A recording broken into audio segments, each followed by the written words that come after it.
Assalamualaikum warahmatullahi wabarakatuh. Perkenalkan, nama saya Mutiara Nurul Fada Aco dari Fakultas Ilmu Pendidikan, Pendidikan Guru Sekolah Dasar Universitas Negeri Makassar, kelas M94.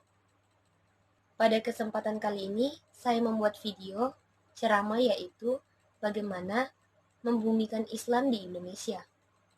Bismillahirrahmanirrahim.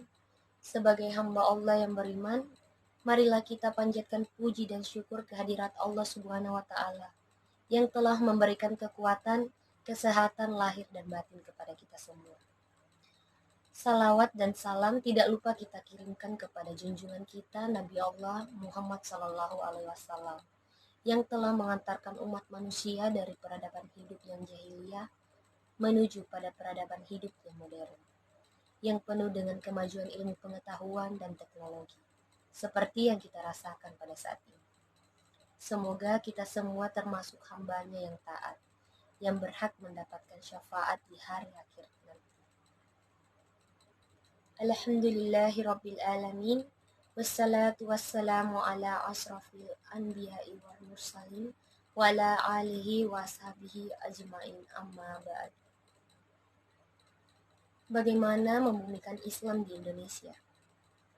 Islam hadir di Nusantara ini sebagai agama baru dan pendatang dikarenakan kehadirannya lebih belakang dibandingkan dengan agama Hindu, Buddha, animisme, dan dinamisme.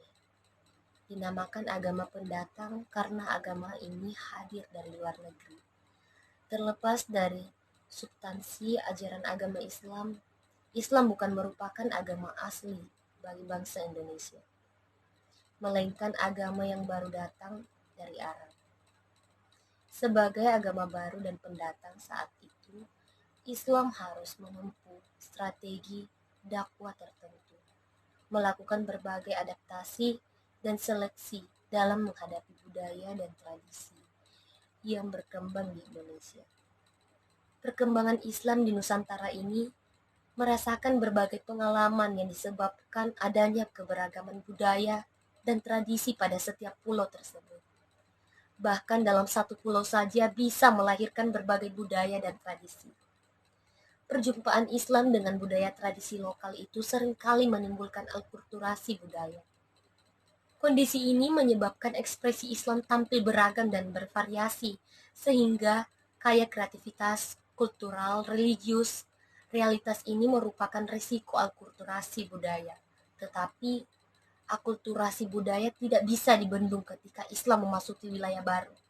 Jika Islam bersikeras terhadap budaya atau tradisi lokal yang terjadi justru pertentangan terhadap Islam itu sendiri. Bahkan peperangan dengan pemangku adat, pemangku budaya, tradisi atau adat lokal, seperti perang Padri di Sumatera. Maka jalan yang terbaik adalah melakukan seleksi terhadap budaya maupun tradisi yang tidak bertentangan dengan ajaran Islam atau diatasi sehingga mengekspresikan Islam yang khas ekspresi. Islam lokal ini cenderung berkembang sehingga menimbulkan Islam yang beragam. Dalam konteks sejarah penyebaran Islam di Nusantara, tepatnya pada abad ke-15 dan khususnya di Tanah Jawa, Wali Songo mempunyai peran cukup besar dalam proses akulturasi Islam dengan budaya. Budaya dijadikan sebagai media dalam penyebaran Islam dan mengenal nilai dan ajaran Islam pada masyarakat kepada secara persuasif. Kemampuan memandu kearifan dan nilai-nilai mempertegas bahwa agama Islam budaya lokal tidak dapat dipisahkan satu dengan yang lain. Secara sosiologis, keberadaan Wali Songo hampir semua berada di titik tempat pusat kekuatan masyarakat, yaitu Surabaya, Gresik, Demak, dan Cirebon. Bahkan, kerabat mereka pun memiliki peran yang sangat signifikan juga dalam penyebaran Islam secara kultural. Dalam konteks praktik keagamaan yang dijalankan masyarakat Indonesia, yang berhubungan dengan gerakan dakwah Wali Songo, tampak sekali terdapat usaha membumikan Islam. Fakta tentang pribumisasi Islam yang dilakukan Wali Songo dalam dakwanya terlihat sampai saat ini. Sejumlah istilah lokal yang digunakan untuk menggantikan istilah yang berbahasa Arab, contohnya Gusti Kang, Murbeng, atau Allah Rabbu Alamin. Allahu Rabbul Alamin. Allahu Rabbil Alamin. Kanjeng Nabi, Kiai atau Al-Alim, guru atau ustadz, bidadari atau hur, sembahyang atau sholat, dan lain-lain. Sejak masa Wali Songo, Islam disebut Islam Indonesia. Islam di Indonesia memiliki dua model di atas, kelompok formalis dengan mengutamakan aspek fisik.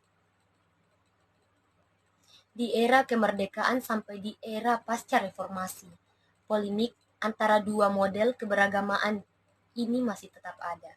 Dalam masyarakat yang pluralistik, saat ini diperlukan berbagai kiat-kiat baru bagi para pendakwa dengan menyelaraskan dengan kemajuan teknologi dan modernitas.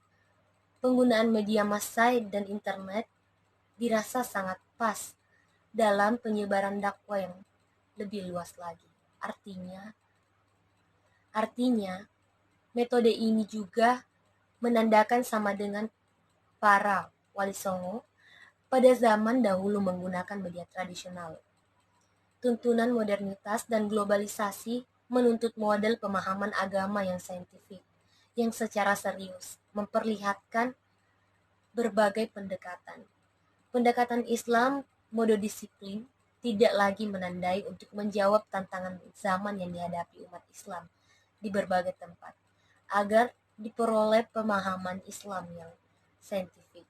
Di atas diperlukan pembacaan teks-teks agama, seperti Al-Quran, Al-Hadis, dan lain-lain, secara integratif dan interkonektif dengan bidang-bidang yang disiplin ilmu lainnya.